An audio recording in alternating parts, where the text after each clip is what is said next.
S'abonner na yo, on consomme information et c'est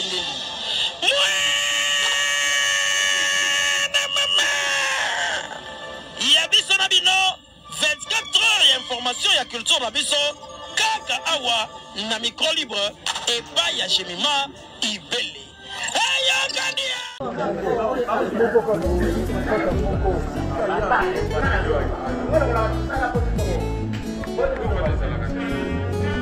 Basada kayangu.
Charo, bonjour mon frère.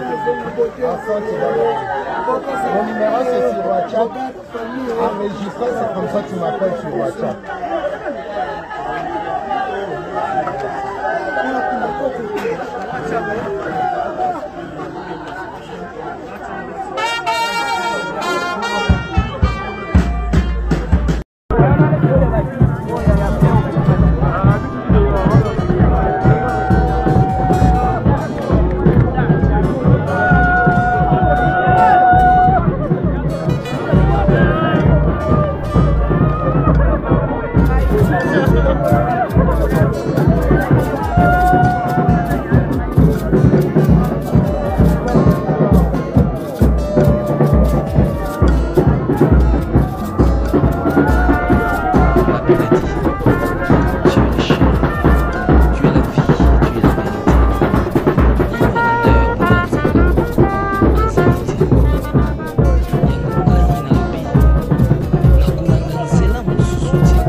Hallelujah. Alléluia.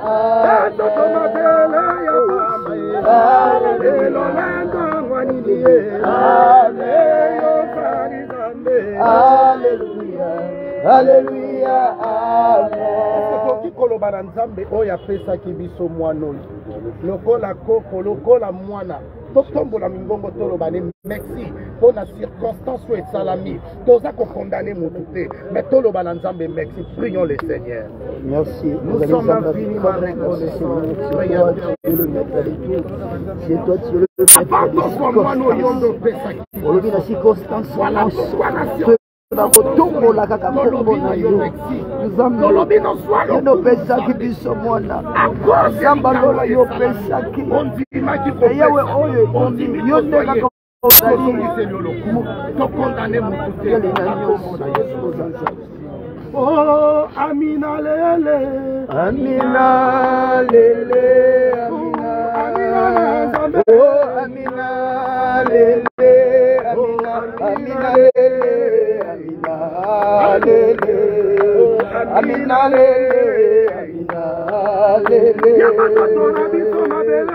oh Amina lele oh Nzambe oh Nzambe Amina Amina lele Amina lele Amina lele Amina lele oh Amina lele yo Nzambe bika moi Amina lele Amina lele tozongiseli yo matondo na bonzambe na yo conquérance ezalaka te ava biso tozala yo za Nzambe.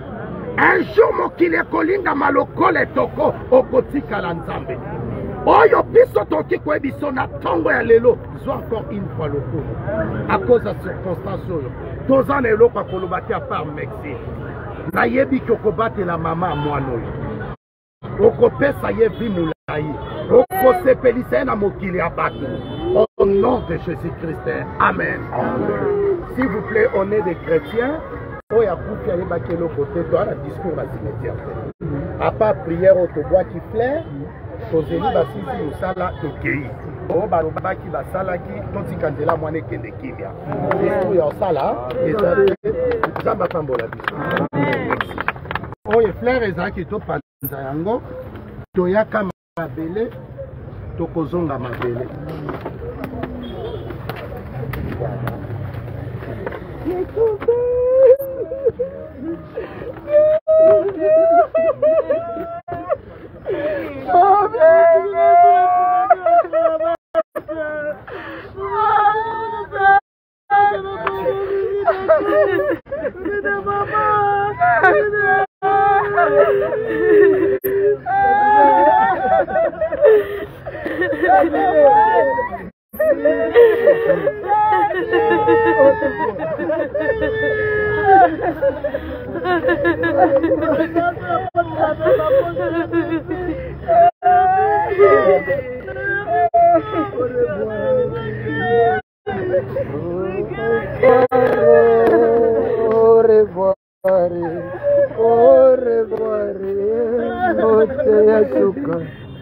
David okende malamu David beloka mutu te na yibeloka mutu te na boma mutu te na simba kisi te na bote mama abino azali kisi te basali yo sezeli wa Nzambe esengi Nzambe esokoza batu otika te kele kubu na oloba mutu na omonaka te na vi na ye na oloba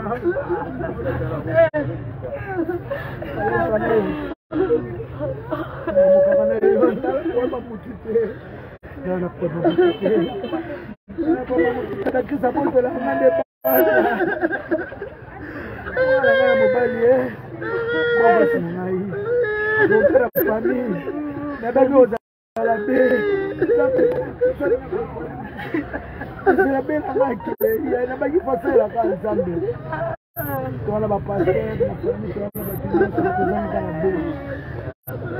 que ton âme repose. Je t'aime toujours. Je t'aime.